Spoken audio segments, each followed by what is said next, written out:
आपण पाहत आहात नाशिक खबर न्यूज, जनतेचे हक्काचे व्यासपीठ।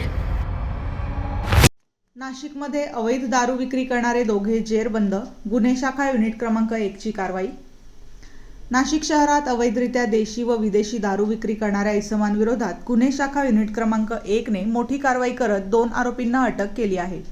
पोलीस आयुक्त संदीप कर्णिक, पोलीस उपायुक्त किरणकुमार चव्हाण आणि सहाय्यक पोलीस आयुक्त संदीप मिटके यांच्या आदेशानुसार शहरात अवैध दारू विक्री करणाऱ्यांवर कठोर कारवाई सुरू आहे।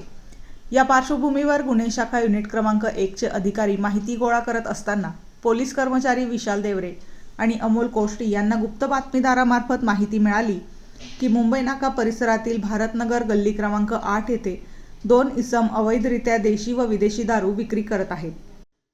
ही माहिती वरिष्ठ पोलीस निरीक्षक डॉक्टर अंचल मुदगल यांना कळवण्यात आली। त्यांच्या मार्गदर्शनाखाली विशेष पथक तयार करून संबंधित ठिकाणी सापळा रचण्यात आला।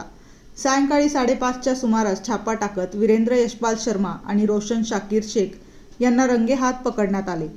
दोन्ही आरोपींकडे कोणताही वैध परवाना नसताना ते दारू विक्री करत असल्याचे निष्पन्न झाले। त्यांच्या ताब्यातून देशी व विदेशी दारूच्या सीलबंद बाटल्या असा एकूण 23,760 रुपयांचा मुद्देमाल जप्त करण्यात आला। या प्रकरणी मुंबई नाका पोलीस ठाण्यात गुन्हा दाखल करण्यात आला असून पुढील तपास सुरू आहे।